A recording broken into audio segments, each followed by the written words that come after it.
go along with you clearing my throat and getting Corey Miner-Smith in position here as she's joining us in studio right now. I'm doing a couple things at once. I'm trying to frame our shot on Facebook and talk to you at the same time. So No problem. it's an interesting world radio is at this point. But an attorney, author, transformational speaker. You're once a councilwoman here, and Yes. And school board member. yeah. So you've had your you've had your hand in a little bit of everything, and we're going to talk about Black history as it comes to a close this month. And I guess it's interesting because you called me on the phone earlier, and you were saying the history of Black History Month itself, and I guess the question is, where do we start with that discussion? Yes. I mean, where does that discussion begin? Way back in the early 1900s, quite honestly.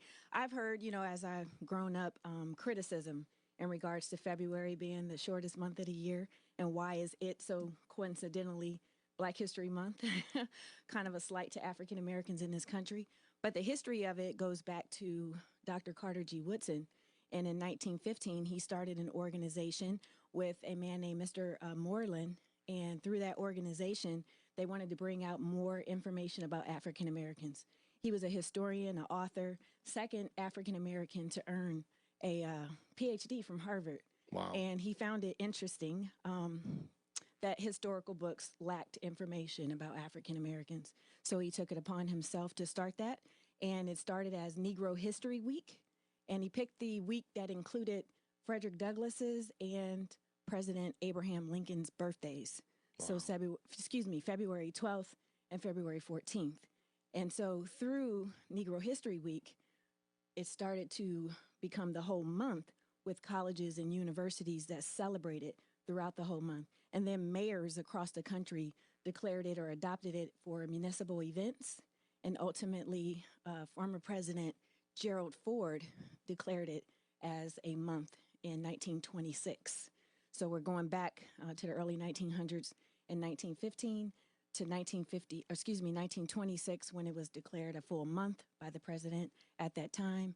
And now throughout the country, we celebrate Black history. But I encourage people not to limit it to just 1 month. Sure. You know?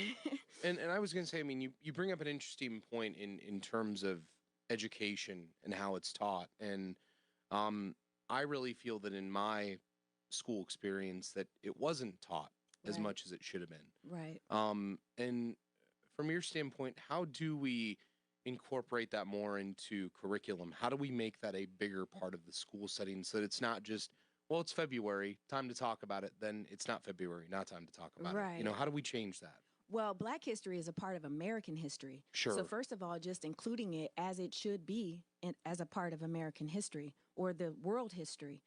Because Black people did not just exist here in America, as you know, but the whole continent of Africa as well as other continents and countries. So I encourage people, especially parents, those parents who are in school districts that are predominantly white, they can use their voice. And I just recently saw a family that posted information about a new school district that their children were in, and there had not been any prior celebrations of Black History Month. But the parents took it upon themselves to talk to the school system, and now this year was the first year that they celebrated Black history. And that's beneficial to all the students, not just Black students that are in that school.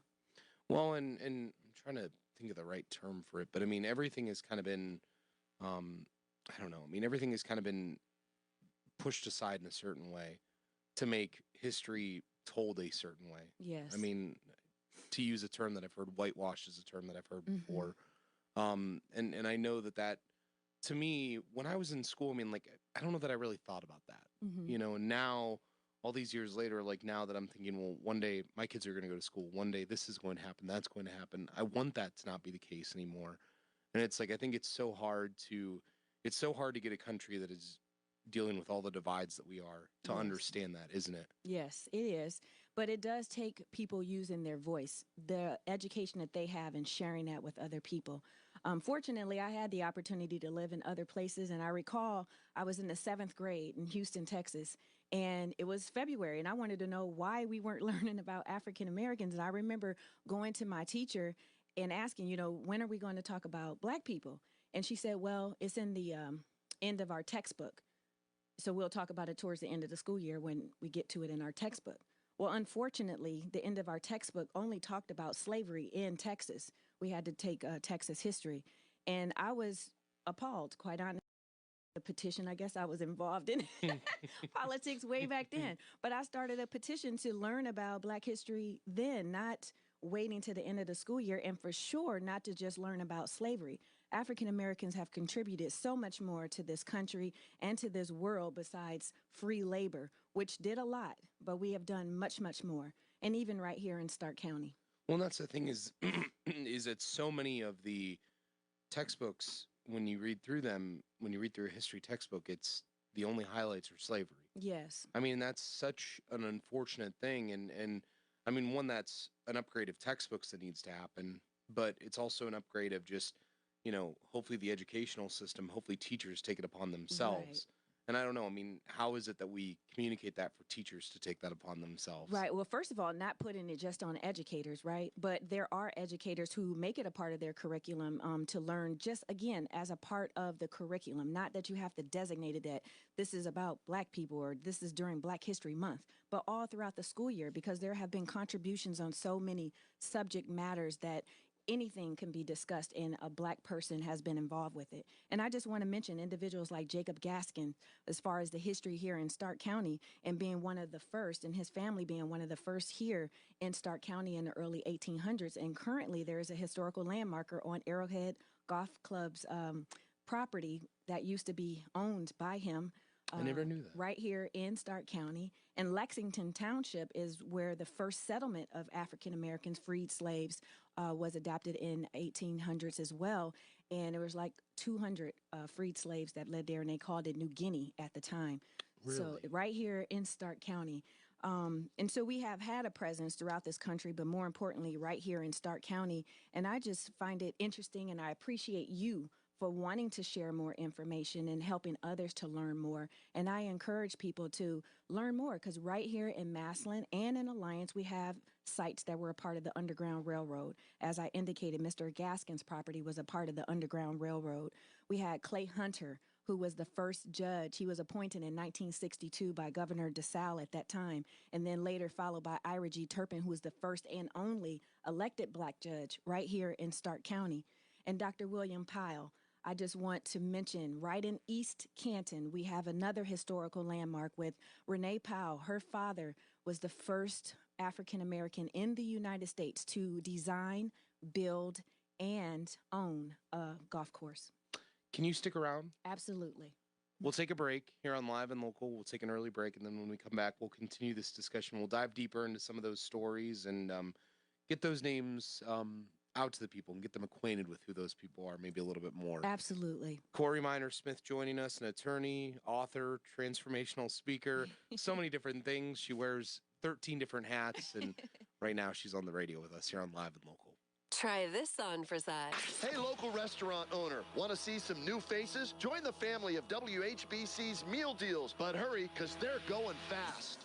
Finding great candidates to hire can be like, well, trying to find a needle in a haystack, but not with ZipRecruiter. Its powerful technology actively finds and invites qualified candidates to apply to your job. So while other companies might deliver a lot of hay, ZipRecruiter finds you the needle in the haystack. See why 4 out of 5 employers who post a job on ZipRecruiter get a quality candidate within the first day. Try ZipRecruiter for free at ZipRecruiter.com/free. That's ZipRecruiter.com/free. Doesn't it seem like things are always getting more expensive? Groceries, the rent, even utilities. Cost of living is up, but Allstate can help lower your cost of driving. With new lower auto rates in Ohio, you get the same high-quality coverage and hands-on expertise from a local Allstate agent. Now with new lower rates, you're in good hands with Allstate. If you haven't quoted Allstate lately, it's the perfect time. Get a quote today. Subject to terms, conditions, and availability. Savings vary. Warning. If you're drowning in debt you can't afford, do not let the credit card companies trick you into thinking that you have to pay it all back, because you don't. What the credit card companies don't want you to know is that there's actually a way to get debt-free without paying off your entire debt or going bankrupt. If you have $10,000 or more in credit card debt, you now have the right to let us settle that debt for a fraction of what you owe. For free information, call Credit Associates now. 1-800-700-3163. We'll even show you how much money you could save. If you can't afford to pay off all your debt, do not let the credit card companies trick you into thinking that you have to. Call Credit Associates now for free information on how to get debt-free faster than you ever thought possible, without debt consolidation or bankruptcy. We depend on your success and offer a guarantee, so there's no risk. For free information, call now. 1-800-700-3163. That's 1-800-700-3163. 1-800-700-3163. WHBC AM Canton, trusted, reliable, and part of the community. Brought to you by Friends and Family Credit Union, providing financial needs to all of Stark County. It's time to bring a friend into the family. On News Talk 1480 WHBC. The world continues to react to the spread of the coronavirus. More details on that in seconds. Good morning. Noah Hiles with WHBC News. AccuWeather says today rather cloudy, breezy, and cold. A few snow flurries, high of 28. It's 25 degrees right now at your severe weather station. The stock market might be hurting, but the coronavirus is impacting sales of several different products. Fox's Jenny Casola has more. Sales of wipes and hand sanitizers are up, and the Wall Street Journal says makers of household cleaning products, including Purell and Lysol wipes, are boosting production. Health officials are recommending disinfecting frequently touched surfaces with household cleaning sprays and wipes to help stop the virus's spread. Purell, made by Gojo Industries, says it has experienced a substantial increase in demand for its sanitizing products, and Clorox says it has stepped up production and is prepared if there's a surge in demand. Ohio Governor Mike DeWine says the state is being watchful despite no cases here. My commitment is that we will communicate what we know when we know it. More than 200 Ohioans are now self-quarantining for 2 weeks because of the coronavirus. These are people who are back in the U.S. from countries impacted by the virus. They must report their body temperature daily. A 46-year-old Greentown man is charged with public indecency for an incident 2 weeks ago at Eris Park in Greene. The Summit County Sheriff's Office says James Smoot exposed himself and committed a sex act in front of a 58-year-old woman. Several similar incidents have been reported in Greene. A Beach City woman was arrested yesterday afternoon, charged with felonious assault for trying to run a Massillon police officer off the road as he pursued her boyfriend last week.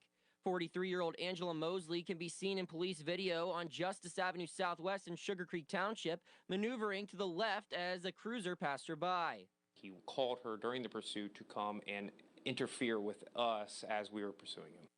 Massillon police officer Nick Antonati's on Channel 5. 44-year-old Wayne Pennick was wanted on warrants out of the city of Canton. He's also jailed. The Worcester teen found dead in the Cincinnati area last week suffered no bodily trauma, according to a preliminary autopsy report. The coroner indicated that 15-year-old Emma Roberts had pulmonary edema or fluid in her lungs. The girl was found dead after leaving a nearby group home without permission. The fifth and final member of the group of men who escaped from the Stark County Regional Community Corrections Center earlier this month has been arrested. Yesterday, members of the Northern Ohio Violent Fugitive Task Force and the Stark County Sheriff's Office arrested 24-year-old Vincent Blanc. Our teams were able to identify an area where he was hiding out and then eventually narrowed it down to one house. Enforcement supervisor with the U.S. Marshal Service, Ann Murphy, says Blanc was arrested without incident and transported to the Stark County Jail. Your next news at 11:30 and when it breaks. For News Talk 1480 WHBC, I'm Noah Hiles. Now, your local weather forecast. Stick with us. News Talk 1480 WHBC.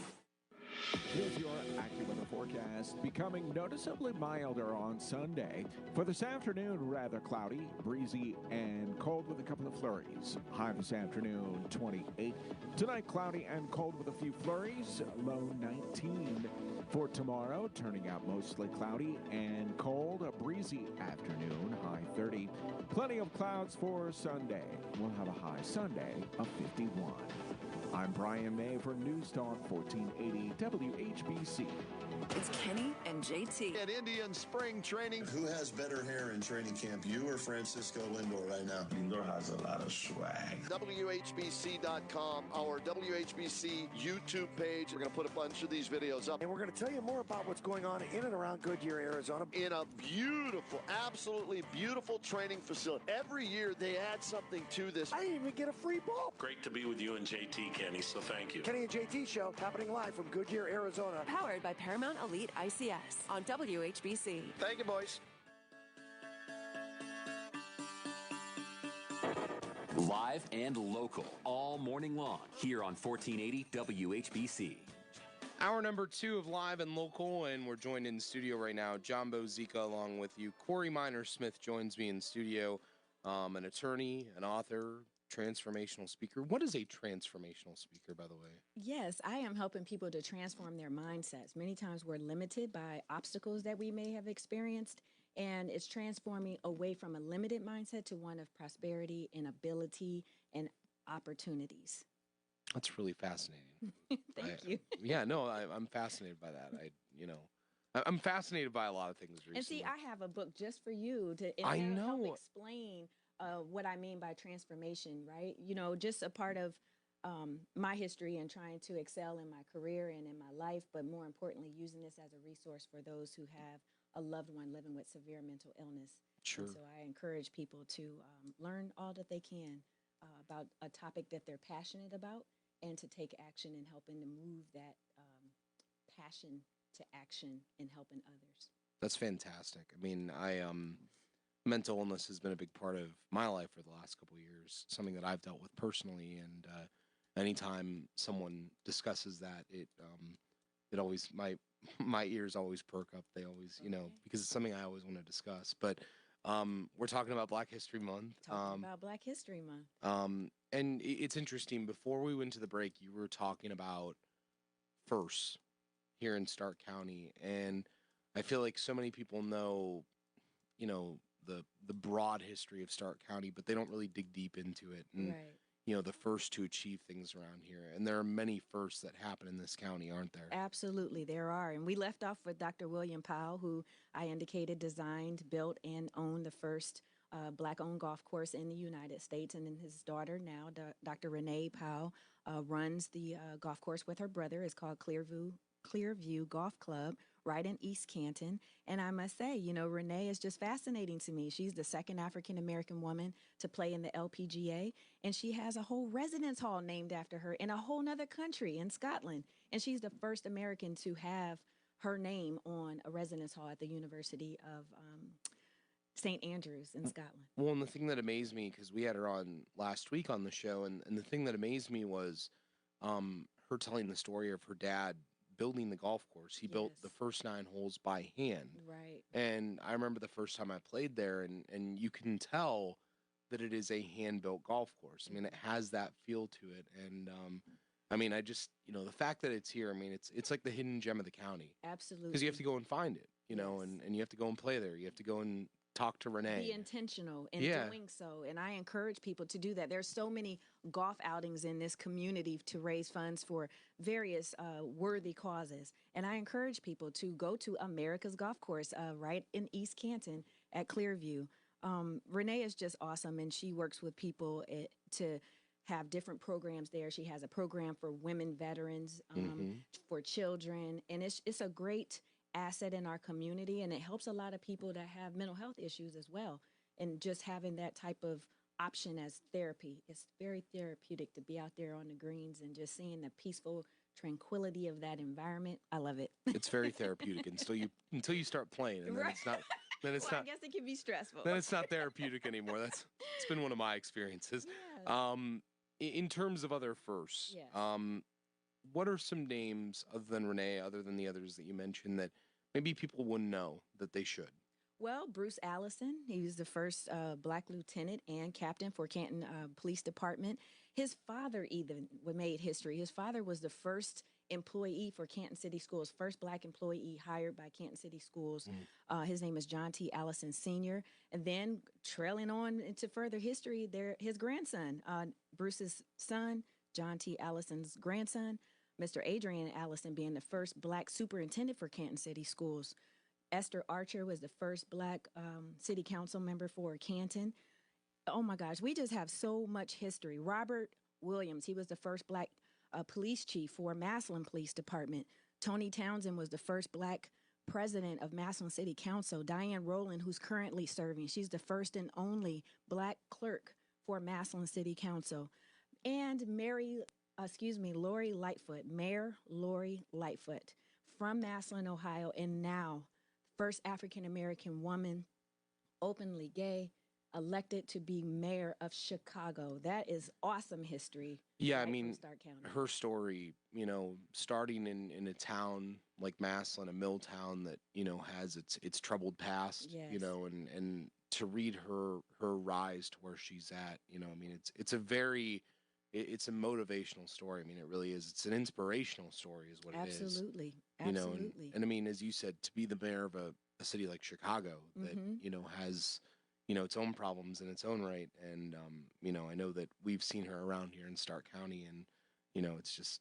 She'll be here tomorrow. She's the Really? keynote for the Greater Stark County Urban League's dinner, black and white gala. And so I encourage people, if they haven't already gotten their tickets or if it's not sold out, to come tomorrow. But she will be the keynote speaker. And we have awesome history where people can learn more. We have a lot of firsts. And I think most important is that we don't allow them to be the last. Right. Even in my position for Canton City Council at large, the history that I've now learned, there was a Charles or Chuck Bailey who was appointed. He was the first African-American to serve at large. He was appointed, but did not win the seat, during the election. In 2017, I'm the first African-American to win citywide, and specifically with my position with Canton City Council at large. It was a great task. And I appreciate all the people who helped to support me in getting into that position. But again, that it's not the last, right? We have youth in this community that need to know it's possible to make it despite your circumstances, despite what your current life may be, your current household makeup may be. You are able to excel in this community and beyond. Well, and that's the thing, too, is that for so many situations, my fiance teaches at John Adams in Cleveland, and she tells me about different stories all the time, and how hard it is to be at an urban school setting and still achieve when many things, a deck is stacked against you. Yes. And what can we do as a society? What can we do to help those people out, help those kids out to understand that situation, get out of that situation, and achieve something, and not just become something different.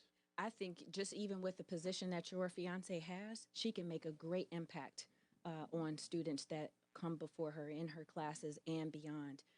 Educators they are right there, boots on the ground, seeing students every day and seeing the issues that students may face.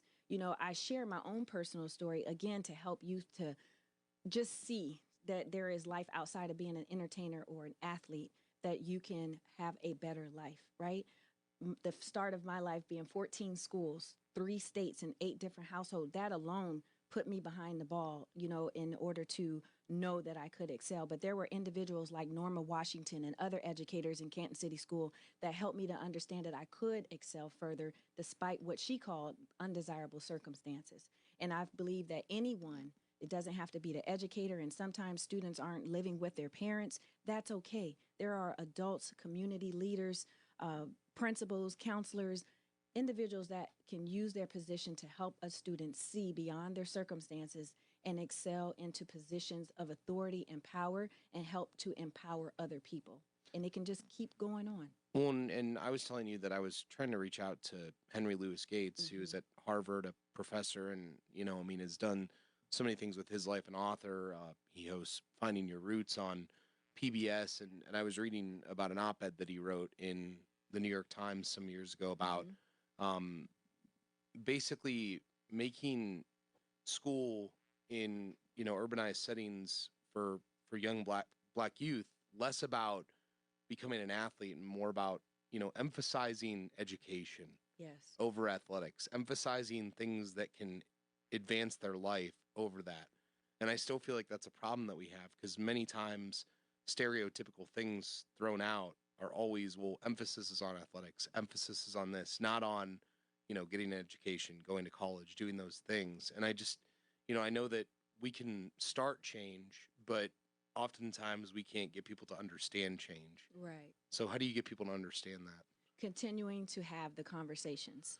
It's important to continue to talk. Like we talked earlier about mental health, right? And it's important to talk about it because there is such a negative impact or stigma associated with mental illness, that people don't want to talk about it. They don't want to be associated with it in any way. But in order to make change, to be a change maker, change agent, you have to start by talking and then turning that talking into actual action. So again, you here today took action in wanting to talk about Black.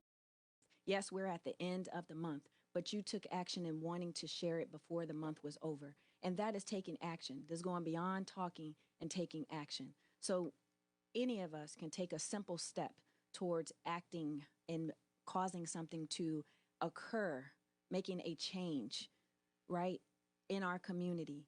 For example, it reminds me of Judge Ira G. Turpin. I've learned in my research about him that he helped to integrate theaters right here in Canton. A change needed to happen, right? Black people shouldn't have to just sit in a balcony, and he helped to facilitate that change. Any of us can just take action to facilitate change. And with social media, it's so easy to do. Individuals right now are just sharing, like me, I share so much about Black history. 365, I put it as a hashtag 365 Black History because we don't have to limit it just to February. But there's so much information that is being shared. And just from that simple act of sharing, other people are sharing it. And so more and more people are learning about hidden truths that we don't know about. And the more that we share it, the more that we talk about it, the more people know about it, and other things can take place. Corey Minor-Smith, it's been a fantastic discussion. Thank you so much for joining me. Corey Minor-Smith, an attorney, author, transformational speaker, will show the book to the people. Okay. And I just want to say people can go to a book such as African Americans in Canton, Treasures of Black History by Nadine McElwain Massey and Geraldine Radcliffe, as well as the Alliance Historical Black History Museum, founded by Dr. Nick H. and Diana Myers, as well as the underground location in Massillon, Ohio, at the Roth House, where you can actually go through a simulated event of a runaway slave or runaway slaves. I reached out to Nadine and Geraldine last week, and I really wanted to have them on, but I think Geraldine is just recovering from surgery, and I know that Nadine was in Florida, so it was. But it's not too late. You don't have to just. I know, and I'm planning to do that. I'm planning to still have them in if I can. Them on. Corey Minor-Smith, thank you so much for joining us. Thank you for having me. Could talk to you all day, but we have other things we have to get to this morning. But thanks for stopping by, and continue the great work and continue spreading the good word. All right. Thank you very much, and you have a great day and a great weekend. You too. Corey Minor-Smith joining us on Live and Local. Stay with us. Black history is important to me because I have to remember where I came from, and I have to remember who came before me.